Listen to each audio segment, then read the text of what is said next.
I want to talk a little bit about a bird species. That bird species is the dodo bird. The reason I want to talk about this is because I think that the behavior of the dodo bird is a perfect analogy for what we see happening in a lot of aspects of society. What the dodo bird does is it takes over the nest of other birds. It tries to destroy one family of birds by completely taking over their territory. This is a great analogy for what happens in family court.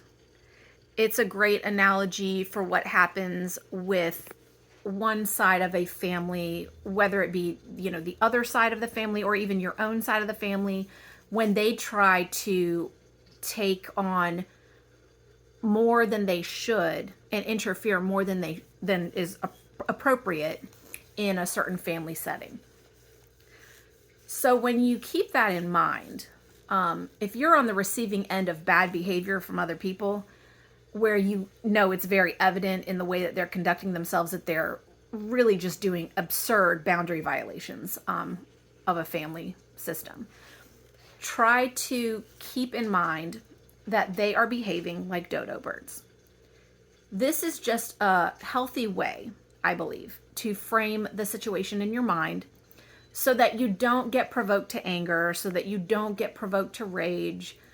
Just see the situation for what it is. See their behavior for what it is. It's pretty pathetic.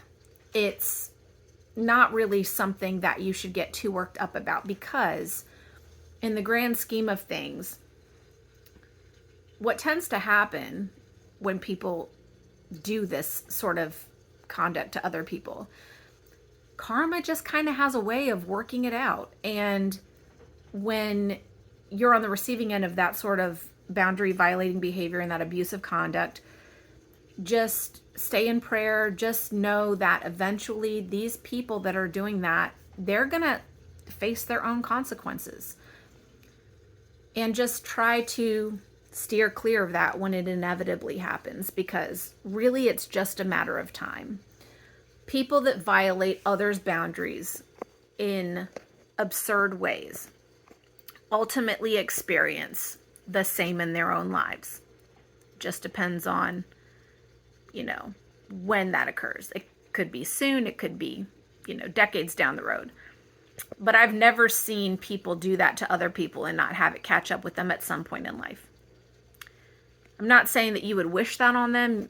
In all honesty, you should probably just pray for them, because they're going to need it. Have a great Saturday. God bless everyone.